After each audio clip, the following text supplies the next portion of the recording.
Jujutsu Kaisen के नए season 3 को, जिसमें हमें द कलिंग गेम आर्क देखने को मिलेगा। तो चलिए जानते हैं इसके एपिसोड नंबर 1 की कहानी को बिना किसी देरी के। एपिसोड की शुरुआत में हम यूजी को देखते हैं, जिसके सामने एक बड़ा सा कर्स स्पिरिट था। यूजी उस कर्स से दूर भागता है। वो एक बिल्डिंग से दूसरी बिल्डिंग में कूद रहा था, तभी वो कर्स यूजी को अपने हाथ में पकड़ लेता है। लेकिन अचानक ही उस कर्स को कोई मार देता है, जिससे वो यूजी के ऊपर ही गिरता है। इस कर्स को यूता ने मारा था, जो कि असल में यहाँ यूजी को मारने आया है। कहानी अब कुछ समय पीछे जाती है। हम जेनिन घराने के सबसे छोटे बेटे नाओया जेनिन को देखते हैं, जो बात कर रहा था कि माँ की अभी तक मरी या नहीं। वैसे ऐसी लड़की को तो मर ही जाना चाहिए जो घर के मर्दों की बात नहीं सुनती। उससे अच्छी तो माई है, जिसे कम से कम पता तो है कि वो एक लड़की है। नाओया को यहाँ पर जिनिची और ओजी जेनिन भी मिलते हैं, जो उसे डांटते हैं कि तुम्हारे पिता अपनी आखिरी सांसें गिन रहे हैं और तुम अब आ रहे हो। नाओया बोलता है कि किसे फर्क पड़ता है, सबको मालूम है कि जेनिन घराने का अगला वारिस मैं ही हूँ। मेरे सारे बड़े भाई किसी काम के नहीं हैं। अंकल ओजी, आपका तो कोई बेटा भी नहीं है,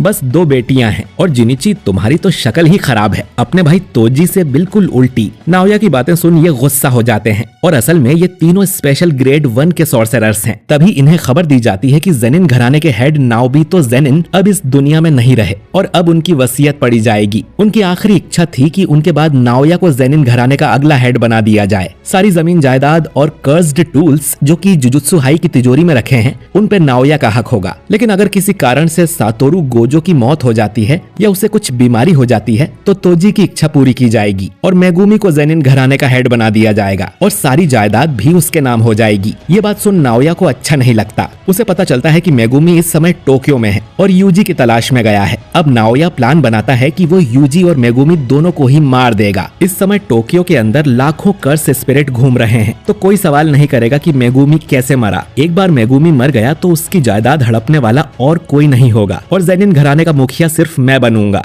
दूसरी तरफ हम यूजी को देखते हैं, जो अकेला बैठा था। चोजो उसके पास आके पूछता है कि अब उसके घाव कैसे हैं। यूजी बोलता है कि अब वो ठीक है, शायद सुकुना की वजह से, और वो उसकी पावर बढ़ते हुए भी महसूस कर सकता है। वो यूजी से वापस जुजुत्सु हाई चले जाने को बोलता है। यूजी कहता है कि वो नहीं जा सकता, क्योंकि सुकुना मेगुमी के खिलाफ कोई खिचड़ी पका रहा है और मेरे हाथों ना जाने कितने मासूम मारे गए हैं। मैं अब किसी के पास नहीं जा सकता। मैंने तो तुम्हारे भाइयों को भी मारा था चोजो। चोजो कहता है कि वो एक गलतफहमी थी, वो दोनों भी तुम्हें माफ कर देते, क्योंकि हम भाई हैं और यही बात सबसे ज्यादा मायने रखती है। यूजी कहता है कि चलो, अभी तो हमें यहाँ से कर्स स्पिरिट्स को खत्म करना है। इसके बाद यूजी शहर में भागता रहता है, जिससे कई सारे कर्स उसके पीछे पड़ जाते हैं। कुछ स्पिरिट्स को तो वो एक मुक्के में ही मार देता है। वो अपने पीछे कई सारे कर्सेस को भगाते हुए अंडरग्राउंड ब्रिज में ले आता है, जिसकी दूसरी साइड चोजो खड़ा था। वो अपने पियर्सिंग ब्लड टेक्निक से एक शॉट में ही उन सबको मार देता है। एक कर्स चोजो के पीछे आता है तो यूजी उसे मुक्का मार के खत्म कर देता है।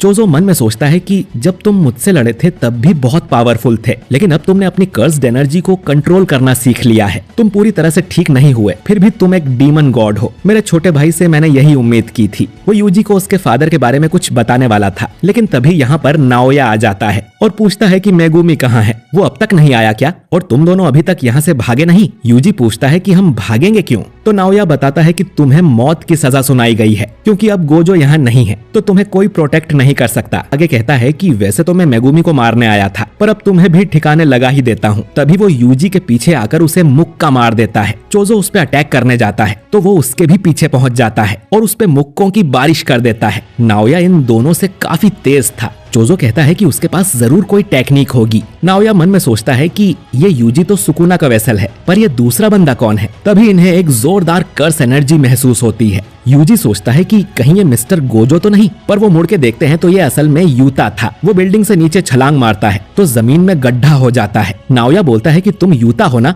जिसे यूजी को मारने का काम मिला है। नाम सुनकर यूजी को याद आता है कि ये तो 2nd ईयर का स्टूडेंट है और ये एक स्पेशल ग्रेड सॉर्सरर है, बिल्कुल मिस्टर गोजो की तरह। नाओया यूता से कहता है कि मैं भी यूजी को मारने ही आया था, पर अब तुम्हारे काम में टांग नहीं अड़ाऊंगा। चोजो अब यूजी से बोलता है कि जल्दी यहाँ से भाग जाओ, मैं इस नाओया को संभालता हूँ। पर वो यूता बिल्कुल गोजो की तरह है, अगर तुम उससे लड़ोगे तो जरूर मारे जाओगे। यूजी अब यहाँ से भागने लगता है, पर यूता उसके ठीक पीछे ही था। इधर चोजो अपनी ब्लड टेक्निक से नाओया पर हमला करता है, लेकिन वो बच जाता है और बोलता है कि तुम्हारी टेक्निक ब्लड मैनिपुलेशन है ना, पियर्सिंग ब्लड को छोड़ के उसमें डरने जैसा कुछ नहीं है और पियर्सिंग ब्लड को चार्ज करने में थोड़ा टाइम लगता है, यानी मैं तुम्हें आराम से मार दूंगा। चोजो कहता है कि तुम अपनी सोचो, तुम्हें लगता है कि तुम मेरे भाई पर हमला करके यहाँ से जिंदा वापस चले जाओगे। इधर यूता ने यूजी को पकड़ लिया था और यही सीन हमने एपिसोड की शुरुआत में देखा था, जहाँ वो कर्स से नहीं बल्कि यूता से बच के भाग रहा था। यूजी और यूता में फाइट होने लगती है और यूजी उसके सामने कमजोर पड़ रहा था। यूता दिखने में भले ही कमजोर है लेकिन उसकी कर्स एनर्जी बहुत ही ज्यादा है। ये असल में यूजी का बिल्कुल अपोजिट है,